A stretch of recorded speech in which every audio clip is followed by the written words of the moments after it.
नमस्कार प्यारे विद्यार्थियों। मैं अजय पटेल सर, मेरी संस्था Jai Bharati coaching classes and science academy का श्रावक में आपका हार्दिक स्वागत और अभिनंदन है। मुझे पूर्ण विश्वास है कि आज का यह वीडियो आपके लिए बहुत ही ज्ञानवर्धक और उपयोगी होगा। तो आइए शुरुआत करते हैं। तो आज हम हमारा तीसरा टॉपिक पढ़ने वाले हैं, आवेश उत्पत्ति का इलेक्ट्रॉनिक सिद्धांत। तो आज हम क्या पढ़ने वाले हैं? आवेश उत्पत्ति का आवेश उत्पत्ति का इलेक्ट्रॉनिक सिद्धांत। इलेक्ट्रॉनिक सिद्धांत। तो आज हम पढ़ने वाले हैं आवेश उत्पत्ति का इलेक्ट्रॉनिक सिद्धांत। तो अब यह आवेश उत्पत्ति का इलेक्ट्रॉनिक सिद्धांत होता क्या है, पहले इसके बारे में हम चर्चा करते हैं। ठीक, तो सबसे पहली बात तो कोई भी पदार्थ जो होता है वो किससे मिलकर बना होता है? अणुओं से। तो पहली बात मैंने आपको क्या बताई कि कोई भी जो पदार्थ होता है वो किससे मिलकर बना होता है? अणुओं से मिलकर बना होता है। ये अणु किससे मिलकर बने होते हैं? परमाणुओं से मिलकर बने होते हैं। ये हमने 11वीं केमिस्ट्री में पढ़ा हुआ अध्याय 2 में कि परमाणु मिलकर अणु बनाते हैं और अणु टूटकर परमाणु बनाते हैं। ठीक है, ये 11वीं केमिस्ट्री अध्याय 2 में था, परमाणु संरचना में। हम आते हैं अपनी फिजिक्स के ऊपर। तो पदार्थ किससे मिलकर बना होगा? अणुओं से। अणुओं के अंदर क्या होंगे? परमाणु। यदि परमाणु की संरचना देखें, जैसा मैंने अभी बताया, ये 11th के अध्याय 2 परमाणु संरचना में है। तो परमाणु की संरचना देखी जाए तो परमाणु की संरचना में इसके मध्य में क्या होता है? नाभिक होता है परमाणु के मध्य में, जिसके अंदर प्रोटॉन और न्यूट्रॉन होते हैं और इसके चारों ओर वृत्तीय कक्षाएं होती हैं। इनके चारों ओर वृत्तीय कक्षाएं होती हैं। इन वृत्तीय कक्षाओं में इलेक्ट्रॉन चक्कर लगाते हैं। तो अभी तक हमने क्या क्या पढ़ा कि पदार्थ किससे मिलकर बना होगा? अणुओं से। अणु किससे मिलकर बने होंगे?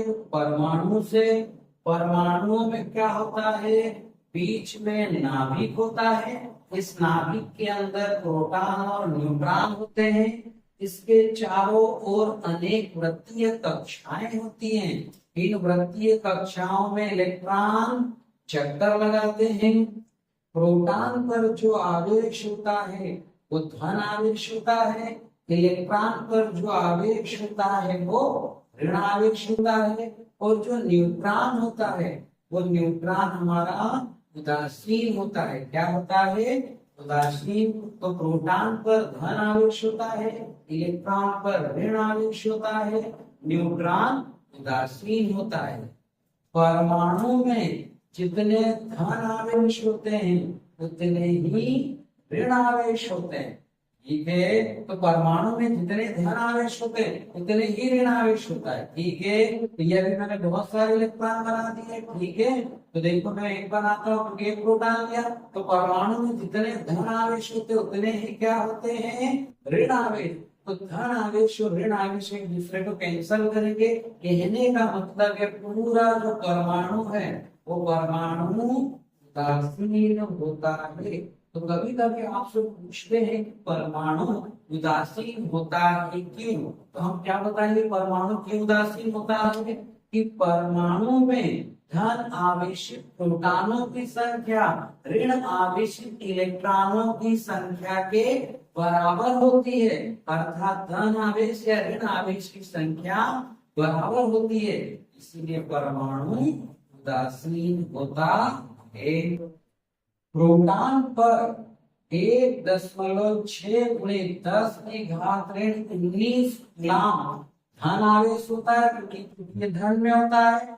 और ठीक इतना ही 1.6 गुणे 10 की घात ऋण 19 ग्राम ऋण आवेश इलेक्ट्रॉन पर होता है। तो दोनों के आवेश सेम है। अंतर कितना होगा? ये आवेश धन में होगा और ये आवेश ऋण में होगा।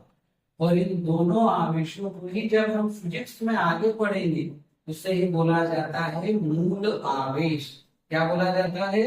मूल आवेश। तो प्रोटॉन पर 1.6 गुणित 10⁻⁹ कूलम धन आवेश होता है और इलेक्ट्रॉन पर 1.6 गुणित 10⁻⁹ कूलम ऋण आवेश होता है। पिछले वीडियो में मैंने आपको बताया था कि धन आवेश कैसे बनते हैं, ऋण आवेश कैसे बनते हैं, ये हम पढ़ने वाले हैं आवेश उत्पत्ति के इलेक्ट्रॉनिक सिद्धांत में। तो कुछ बातों को आप लोग सभी ध्यान देंगे। उससे पहले कुछ और मैं सिखा रहा हूं आप लोगों को। जो इलेक्ट्रॉन नाभिक के पास में स्थित होते हैं इन इलेक्ट्रॉनों को बोला जाता है बद्ध इलेक्ट्रॉन। क्या बोला जाता है? बद्ध इलेक्ट्रॉन। और जो इलेक्ट्रॉन नाभिक से दूर होते हैं उन इलेक्ट्रॉनों को बोला जाता है संयोजी इलेक्ट्रॉन। कौन से इलेक्ट्रॉन? संयोजी इलेक्ट्रॉन, या इसे मुक्त इलेक्ट्रॉन भी कहते हैं। क्या कहते हैं? मुक्त इलेक्ट्रॉन भी कहते हैं। और इन संयोजी इलेक्ट्रॉनों या मुक्त इलेक्ट्रॉनों के कारण ही तो पदार्थ में विद्युत धारा का प्रवाह होता है। इनके कारण संयोजी इलेक्ट्रॉन या मुक्त इलेक्ट्रॉन। अब आधे सोच रहे हैं बद्ध इलेक्ट्रॉन के कारण क्यों नहीं होते? बद्ध इलेक्ट्रॉन चूंकि किसके पास है? नाभिक के एकदम पास में स्थित है। तो ये धन आवेश ऋण आवेश को कैसे आकर्षित करेंगे? प्रबल आकर्षण बल से। पर चूंकि ये इलेक्ट्रॉन इस धन आवेश से कैसा है? दूर स्थित है। तो इस पर जो आकर्षण बल लगेगा वो कैसा रहेगा? कम। और इस पर इस प्रोटॉन या धन के कारण जो आवेश लगेगा या आकर्षण लगेगा वो कैसा होगा? अधिक। तो इन इलेक्ट्रॉनों को ये नाभिक ज्यादा आकर्षित करेगा, इसलिए हम इनको निकाल नहीं सकते। क्योंकि दूर वाले इलेक्ट्रॉनों पर इस नाभिक का आकर्षण कैसा होगा? कम। इस इलेक्ट्रॉनों को हम आसानी से निकाल सकते हैं। इसीलिए विद्युत धारा का प्रवाह किसके कारण होता है? संयोजी इलेक्ट्रॉन या मुक्त इलेक्ट्रॉनों के कारण होता है। तो अभी तक हम लोगों ने जो जानकारी पढ़ी उसके बारे में एक बार रिवाइज करते हैं। क्या क्या पढ़ा? तो आवेश उत्पत्ति का इलेक्ट्रॉनिक सिद्धांत में मैंने क्या सिखाया आप लोगों को कि प्रत्येक पदार्थ किससे मिलकर बना होता है? अणुओं से। अणुओं के अंदर क्या होंगे? परमाणु। परमाणु की संरचना में बीच में नाभिक होता है, इसमें धन आवेशित प्रोटॉन होते हैं और उदासीन न्यूट्रॉन होता है और इसके चारों ओर वृत्तीय कक्षाएं होती हैं। अगली बात मैंने क्या बताई थी? चूंकि परमाणु उदासीन होता है। क्यों? क्योंकि परमाणु में जितने धन आवेशित प्रोटॉन होते हैं उतने ही ऋण आवेशित इलेक्ट्रॉन होते हैं। मतलब जितने धन होंगे उतने ऋण होंगे, दोनों एक दूसरे को कैंसिल कर देंगे। अतः परमाणु उदासीन होता है। प्रोटॉन पर जो आवेश होता है वो 1.6 गुणित 10⁻⁹ कूलम धन आवेश होता है। ये धन में होता है। तो उतना ही इलेक्ट्रॉन पर 1.6 गुणित 10⁻⁹ कूलम ऋण आवेश होता है। दोनों का आवेश सेम है, बस इतना अंतर है, एक धनात्मक होगा और एक ऋणात्मक होगा। और आगे हम पढ़ेंगे इन्हें ही तो मूल आवेश कहते हैं। बेटा बहुत सारे टीचर पढ़ाते हैं कि इलेक्ट्रॉन पर जो आवेश होता है उसे ही मूल आवेश कहते हैं। नहीं, आप एनसीईआरटी की बुक पढ़ें, प्रोटॉन या न्यूट्रॉन के आवेश को ही मूल आवेश कहते हैं, क्योंकि दोनों ही बराबर होते हैं। एक धनात्मक होता है और एक ऋणात्मक होता है। जो मैं मूल आवेश में आपको अगली वीडियो में समझाऊंगा। ठीक है, अभी इसकी बात करते हैं। जो इलेक्ट्रॉन नाभिक के पास स्थित होते हैं उन्हें बद्ध इलेक्ट्रॉन कहते हैं और जो इलेक्ट्रॉन नाभिक से दूर स्थित होते हैं उन्हें संयोजी इलेक्ट्रॉन या मुक्त इलेक्ट्रॉन कहते हैं। इन बद्ध इलेक्ट्रॉनों को निकालना कठिन होता है क्योंकि ये नाभिक इनको अधिक आकर्षण बल से बांधे रखता है, जबकि नाभिक का दूर वाले इलेक्ट्रॉनों पर आकर्षण कम हो जाता है। इसलिए संयोजी इलेक्ट्रॉनों या मुक्त इलेक्ट्रॉनों को आसानी से निकाला जा सकता है। अतः संयोजी इलेक्ट्रॉन या मुक्त इलेक्ट्रॉनों के द्वारा ही विद्युत धारा का प्रवाह होता है। अब पिछले वाले वीडियो में मैंने आपको एक जानकारी दी थी और बोला था कि हम अगले वाले वीडियो में पढ़ेंगे, तो देखना जरा ध्यान से कुछ बातों को। याद है मैंने आप लोगों को बताया था, क्या बताया था कि कांच की छड़, आपने यदि पिछला वीडियो नहीं देखा हो तो मेरा आपसे निवेदन है कि पिछला वीडियो देखें, तो ये बात जो है वहां पर मैंने बताई थी, उसको मैं यहाँ पर आपको बता रहा हूँ कि पिछली बार ऐसा क्यों बोला था। तो याद होगा हम लोगों ने पिछली बार कांच की छड़ ली थी और मैंने बोला था कि कांच की छड़ में जितने धन आवेश होते हैं रेशम के कपड़े में, इसके रेशम के कपड़े में उतने ही क्या उत्पन्न होंगे, ऋणावेश उत्पन्न होंगे, क्योंकि प्रत्येक पदार्थ प्रारंभिक स्थिति में उदासीन होता है। तो जितने, याद होगा मैंने बताया था ये इलेक्ट्रॉनों को देता है, तो धन आवेश से मतलब इसमें 4 इलेक्ट्रॉन दिए होंगे, तो धन आया, और इसने 4 इलेक्ट्रॉन लिए होंगे, इसलिए इस पर 4 ऋण आवेश आएगा। तो वहां पर मैंने आपको बोला था कि मैं ये चीज क्लियर करूंगा, तो देखिए जरा ध्यान से, इसको अभी छोड़े, इस पर मैं कुछ उदाहरण देगा, उसको ध्यान से समझे। मानो ये कोई पदार्थ है, मानो क्या है, कोई पदार्थ है, ये भी एक पदार्थ है, ठीक है। माना इसके पास 10 इलेक्ट्रॉन है और 10 प्रोटॉन है, ये कोई पदार्थ है, क्या है, कोई पदार्थ, इसके पास 10 इलेक्ट्रॉन है और 10 प्रोटॉन है। मानो ये भी कोई पदार्थ है पर इसके पास 15 इलेक्ट्रॉन है और 15 ही प्रोटॉन है। अब आपके दिमाग में ये आ रहा होगा सर इस पदार्थ में 10-10 दोनों ही क्यों नहीं, कम ज्यादा क्यों नहीं हुआ, या इस पदार्थ में 15-15 दोनों सेम क्यों दिया है। बेटा मैंने आपको पिछले वीडियो में भी बताया और अभी भी बताया, प्रत्येक पदार्थ प्रारंभिक स्थिति में उदासीन होता है। उदासीन होता है मतलब अभी बताया, जितने प्रोटॉन होंगे उतने ही इलेक्ट्रॉन, जितने धन होंगे उतने ही ऋण होंगे, जितने इलेक्ट्रॉन उतने ही प्रोटॉन, जितने इलेक्ट्रॉन उतने ही प्रोटॉन। बात आ रही होगी समझ में। तो यदि आपने किसी पदार्थ में लिया ना बेटा, तो 10 इलेक्ट्रॉन लिए तो 10 ही प्रोटॉन लेना पड़ेगा, क्योंकि प्रत्येक पदार्थ प्रारंभिक स्थिति में उदासीन होता है। तो 10 ले रहे तो 10 लेना पड़ेगा प्रोटॉन भी, इधर 10-15 लिया तो 15 लेना पड़ेगा। यदि मैं 20 लेता तो दोनों ही 20 लेना पड़ेगा, या 30 लेता तो दोनों ही 30 लेना पड़ेंगे। बात आ रही होगी समझ में। प्रत्येक पदार्थ जो होता है प्रारंभिक स्थिति में उदासीन होता है। उदासीन मतलब जितने प्रोटॉन होंगे उतने ही इलेक्ट्रॉन होंगे, इसलिए मैंने इसमें 10 लिए, इसमें 15 लिए। मैं यदि 20 भी लेता तो दोनों जगह 20 लेता, 30 भी लेता तो दोनों जगह 30 लेता, क्योंकि कोई भी पदार्थ प्रारंभिक स्थिति में उदासीन होता है। क्लियर हो चुका होगा। अब इस पर आकर मैं बताना क्या चाहता हूँ, सुनना बेटा ध्यान से मेरी बात। मानो इस पदार्थ ने इसको 3 इलेक्ट्रॉन दिए, बात समझ ना, कितने इलेक्ट्रॉन दिए, 3। मैंने लिखा है 3 इलेक्ट्रॉन इधर आ चुके हैं। अब जरा गणना करो तो, चूंकि 3 इलेक्ट्रॉन जा चुके हैं, तब इसके पास कितने इलेक्ट्रॉन बचे होंगे, 7 इलेक्ट्रॉन। मैंने यहाँ माइनस प्लस नहीं लगाया, ये लगा सकता हूँ, उदाहरण सिखा। तो सुना 3 इलेक्ट्रॉन इसने दे चुका हो, तो इसके पास कितने इलेक्ट्रॉन बचे होंगे बेटा, 7। पर प्रोटॉन तो उतने ही है ना, 10। प्रोटॉन तो उतने ही है, 10 है, 10। आप समझो तो इसकी गणना करो तो पहले दोनों बराबर थे, पर चूंकि इसने इलेक्ट्रॉन दिए तब इस पर ऋण कम हो गए और धन बढ़ चुके हैं। कितने बढ़ चुके हैं, 3 बढ़ चुके हैं, ऋण कम हो चुके हैं। तो यदि 7 से 7 कैंसिल करेंगे फिर भी इस पर 3 धन आवेश ज्यादा होंगे।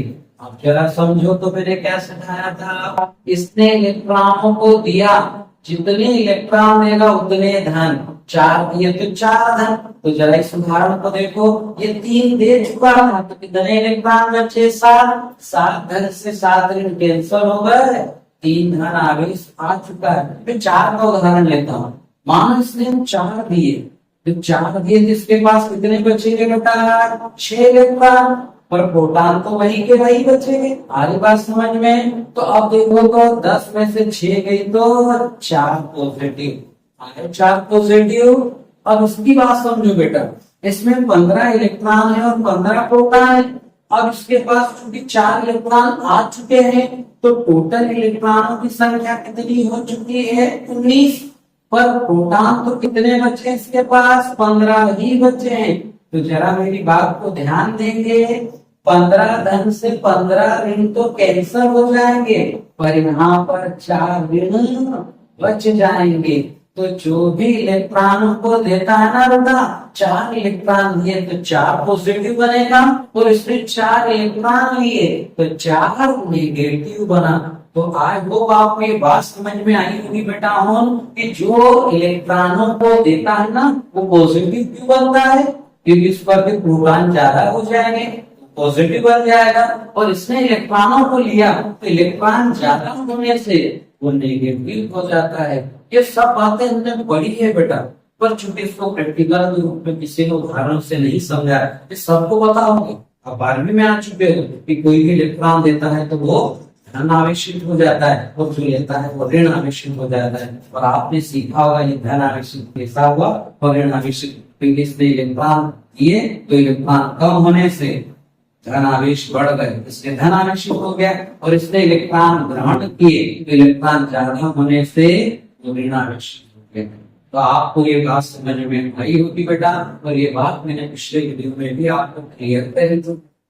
अब एक और बात के ऊपर मैं आपका ध्यान आकर्षित करना चाहूंगा कि जब कोई पदार्थ इलेक्ट्रॉन देता है ना बेटा, इलेक्ट्रॉन का कुछ ना कुछ द्रव्यमान होगा, तो इसने इलेक्ट्रॉनों को दिया है।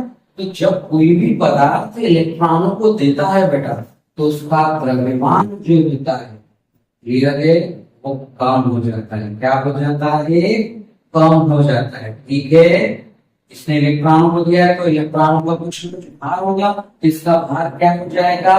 कम। ठीक है, ऐसे कैसे इसने इलेक्ट्रॉनों को लिया है तो इलेक्ट्रॉनों का कुछ न कुछ द्रव्यमान है, भार होगा, मतलब इसका द्रव्यमान क्या हो जाता है या भार अधिक हो जाता है। तो ये कभी कभी पूछा जाता है कि यदि कोई पदार्थ इलेक्ट्रॉनों का देता है तो उसमें भार या द्रव्यमान की कमी होती है कि वृद्धि होती है। तो इलेक्ट्रॉन देने पर द्रव्यमान में कमी होती है, पर इलेक्ट्रॉन को लेने पर द्रव्यमान में वृद्धि होती है। यही था हमारा आवेश उत्पत्ति का इलेक्ट्रॉनिक सिद्धांत।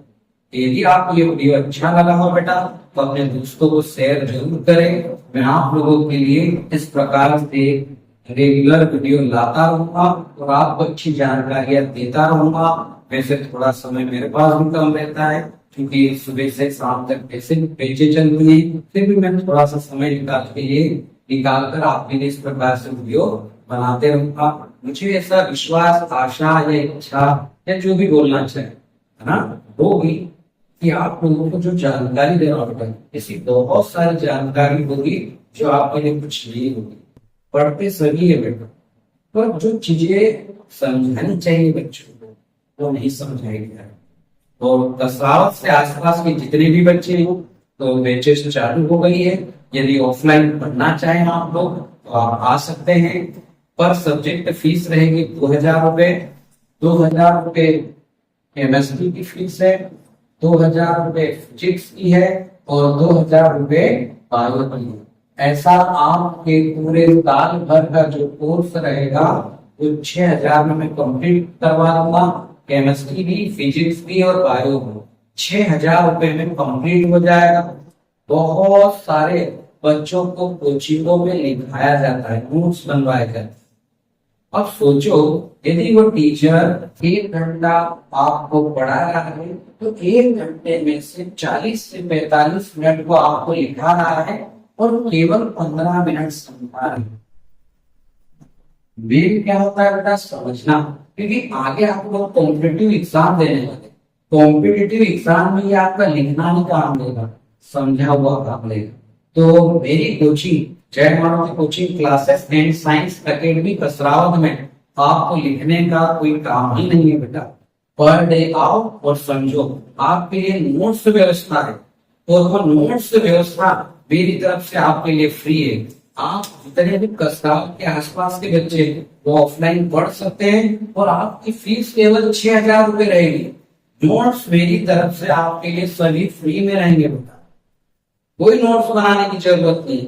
कितना सारा लिखना है बेटा, साल भर लिखते रहेंगे क्या? यदि तबीयत खराब हो तो 3 दिन छुट्टी पर है तो कब तक लिखेंगे उसको? कब तक लिखेंगे? मामा के यहाँ शादी आ गई, 4 दिन वहां गए तो कब तक लिखेंगे हम? और वो कॉपी को आपने देखा होगा कि ऐसे कई सारे वर्ड आते हैं जो कठिन होते हैं, जल्दीबाजी में लिखना गलत है, लिखने में छूट जाता है। कभी तबीयत खराब हो तो जो पेज हम 2 दिन नहीं गए, हम सोचते हैं बाद में लिख लेंगे, तो बाद में कभी लिख नहीं पाते। कुल मिलाकर नोट्स लिखने में इनकम्प्लीट हो जाता है। आप यहाँ आकर नोट्स लिखने की कोई जरूरत नहीं। आप आओ, पर डे समझो 6,000 रुपए में आपको नोट्स भी फ्री दिए जाएंगे, तीनों विषय के। हाँ, जिनका गणित विषय है उनको केवल 2 ही सब्जेक्ट करना है, केमिस्ट्री और फिजिक्स। मैथ्स वो और टीचर है उनके पास कर सकते हैं। तो मैथ्स वालों की जो फीस रहेगी वो 4,000 रुपए रहेगी और बायो वालों की 6,000 रुपए रहेगी। और गणित वाले जो 4,000 देंगे उसमें आपके केमिस्ट्री फिजिक्स के नोट्स फ्री रहेंगे और बायो वाले जो 3 सब्जेक्ट कर रहे हैं उनके लिए भी नोट्स फ्री में रहेंगे। यदि वीडियो आपको अच्छा लगा हो तो आपके दोस्तों को शेयर करें। और यदि कोई कोचिंग ज्वाइन करना चाहता है तो बैच चालू हो चुकी है, अभी भी कोर्स थोड़ा सा ही हुआ है, चाहे तो रेगुलर आप बैच इसमें ऑफलाइन ले सकते हैं। बहुत बहुत धन्यवाद।